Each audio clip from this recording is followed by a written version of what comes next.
और nation to nation में अब बात पाकिस्तान की आईएमएफ और कर्ज पर।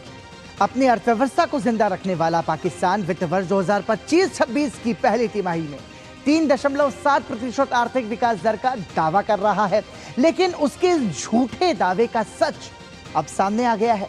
पाकिस्तान दुनिया और आईएमएफ को झांसा देने के लिए आंकड़ों में हेरफेर का खेल खेल रहा है, लेकिन पाकिस्तान में एक ऐसी कंपनी है जिसका कारोबार दिन दुना और रात चौगुना रफ्तार से बढ़ रहा है। यह है पाकिस्तानी सेना। देश की अर्थव्यवस्था भले ही कितनी भी गिरे, पाकिस्तानी सेना का कारोबार तेजी से बढ़ रहा है। Think tank economic policy and business development का कहना है कि पाकिस्तान जिस विकास दर का दावा कर रहा है वो आंकड़ों के हेरफेर का नतीजा है, न कि उत्पादक क्षमता में वास्तविक सुधार का। ईपीबीडी ने इन आंकड़ों को आर्थिक सुधार का भ्रम पैदा करने की कोशिश बताया, यानी कि पाकिस्तान ने आंकड़ों के साथ हेरफेर करके अपनी अर्थव्यवस्था की छवि को सुंदर बताने की कोशिश की है। Economic policy and business development के अनुसार पाकिस्तान आर्थिक सुधार का भ्रम पैदा करने की कोशिश कर रहा है। पाकिस्तान का 3.7% विकास दर का दावा तथ्यों से परे है। उत्पादन या निर्यात में बढ़ोतरी नहीं हुई है। बिजली गैस आपूर्ति में 25% वृद्धि दर्ज की गई, लेकिन ये उत्पादन बढ़ने से नहीं बल्कि सब्सिडी के 20 अरब पाकिस्तानी रुपये से बढ़कर 118 अरब पाकिस्तानी रुपये हो जाने के कारण है। निर्माण क्षेत्र में 21% की वृद्धि का दावा भी संदिग्ध बताया गया है, क्योंकि इस अवधि में सीमेंट उत्पादन केवल 15% बढ़ा। पहली तिमाही के दौरान खाद्य निर्यात में 25.8% की भारी गिरावट आई, जबकि खाद्य आयात 18.8% बढ़ गया। गेहूं की फसल न होने के बावजूद कृषि क्षेत्र में 2.9% की वृद्धि दर्ज करना वास्तविकता से मेल नहीं खाता।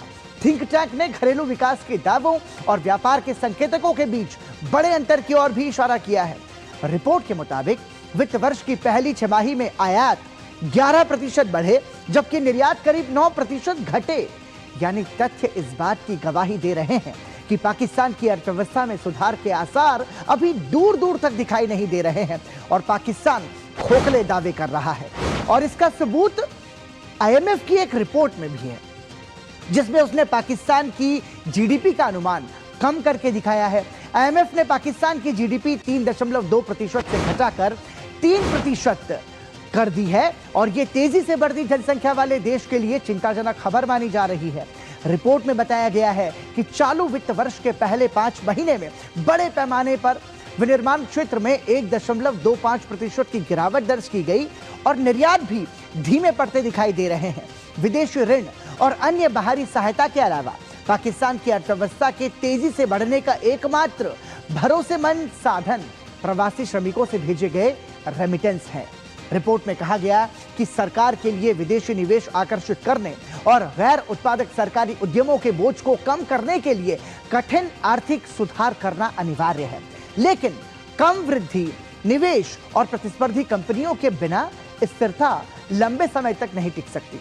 तो खजाना खाली हो रहा है, लेकिन पाकिस्तान लगातार झूठे दावे कर रहा है। पाकिस्तान में अर्थव्यवस्था भले ही हर दिन और बदहाल हो रही हो, लेकिन एक कारोबारी घराना ऐसा है जो और भी तेजी से फल फूल रहा है और फैल रहा है। पाकिस्तान का सबसे बड़ा बिजनेस ग्रुप सेना है, जिसका कुल कारोबार 40 अरब डॉलर से अधिक का माना जाता है। 40 अरब डॉलर से अधिक। 2025 में 25 से 30 अरब डॉलर का कारोबार किया। 2016 से 20 में कई अरब डॉलर का कारोबार किया और 2015 के बाद फौजी फाउंडेशन का कारोबार 78% तक बढ़ा। 2025 में फौजी फाउंडेशन को 5.9 अरब का कारोबार था।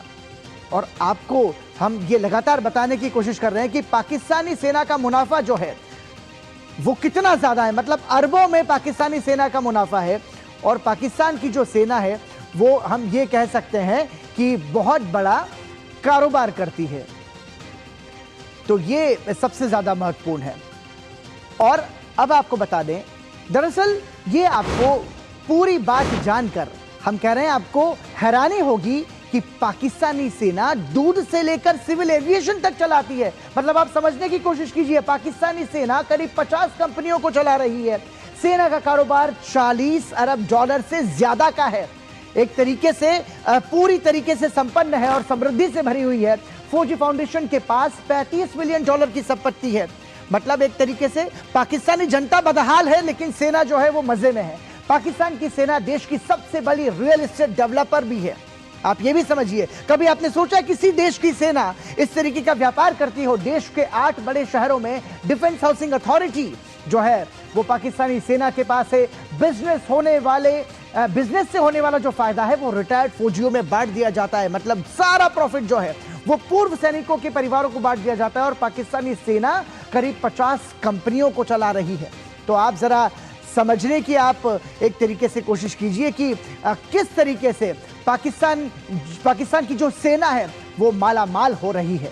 फौजी फाउंडेशन के पास $35 मिलियन की संपत्ति, अंदाजा जरा आप लगाइए। और पाकिस्तान की अर्थव्यवस्था में टेक्सटाइल का रोल सबसे महत्वपूर्ण माना जाता है, लेकिन आंकड़ों के अनुसार अब यह भी खतरे में है। टेक्सटाइल सेक्टर पाकिस्तान के एक्सपोर्ट की रीढ़ है।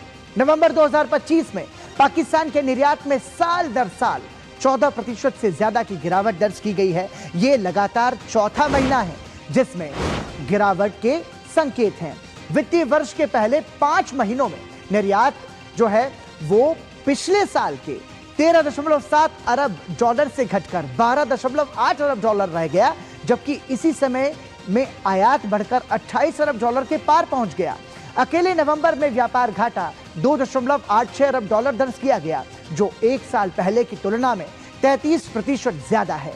ये आंकड़े पाकिस्तान की आर्थिक स्थिति पर बढ़ते दबाव को साफ तौर पर दिखाते हैं। तो ये पाकिस्तान की हाल है, लेकिन पाकिस्तानी सेना जो है वो मजे में है। जानकारों के अनुसार पाकिस्तान की अर्थव्यवस्था में सुधार की उम्मीद न के बराबर है और पाकिस्तान में इतिहास में जिस दौर से आज गुजर रहा है वो सबसे नाजुक दौर हो उसके इतिहास का। और आप देखिए खैबर पख्तूनख्वा से अभी आज की ही न्यूज़ थी कि टीपीपी की जो लड़ाके हैं लगातार पाकिस्तान को तोड़ रहे हैं। वो कंट्री जो हमेशा डेट लेकर के अमेरिका से, आईएमएफ से, वर्ल्ड बैंक से लेकर के उस डेट को उसने क्या किया कि भारत विरोधी एक्टिविटीज़ में लगाया। सिंदूर के ऑपरेशन के बाद हमने देखा कि वहाँ का किसान परेशान है क्योंकि सबसे बड़ी प्रॉब्लम वहाँ इरिगेशन की है। तो एग्रीकल्चर को ले लीजिए, इंडस्ट्री के नाम से वहाँ कुछ है ही नहीं, एक्सेप्ट वहाँ पर एक चीज़ का एक्सपोर्ट होता है दुनिया में, वो है टेररिज्म का। मुझे लगता है वो एक्सपोर्ट थोड़ा सा कुछ कम होगा क्योंकि खैबर पख्तून और बलूचिस्तान पाकिस्तान की इकोनॉमिक लाइफलाइन जो उसकी रीढ़ उसको तोड़ रहे हैं। पाकिस्तान में सबसे बड़ा लैंड माफिया सेना को ही माना जाता है और देश के बिजनेस पर भी आर्मी का ही कब्जा है। कोई भी सेक्टर ऐसा नहीं है जिसमें इसका कब्जा नहीं हो। हाल ही में पीआईए पर भी बैकडोर से पाकिस्तानी सेना का कब्जा हो चुका है।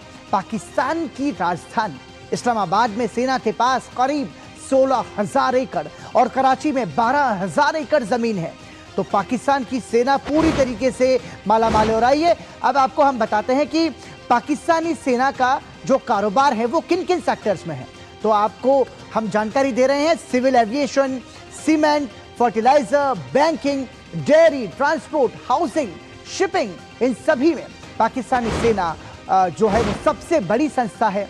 और साथ ही पाकिस्तानी सेना ने 5 ट्रस्ट बना रखे हैं जिनसे कारोबार का फायदा फौजी जनरलों तक पहुंचता है।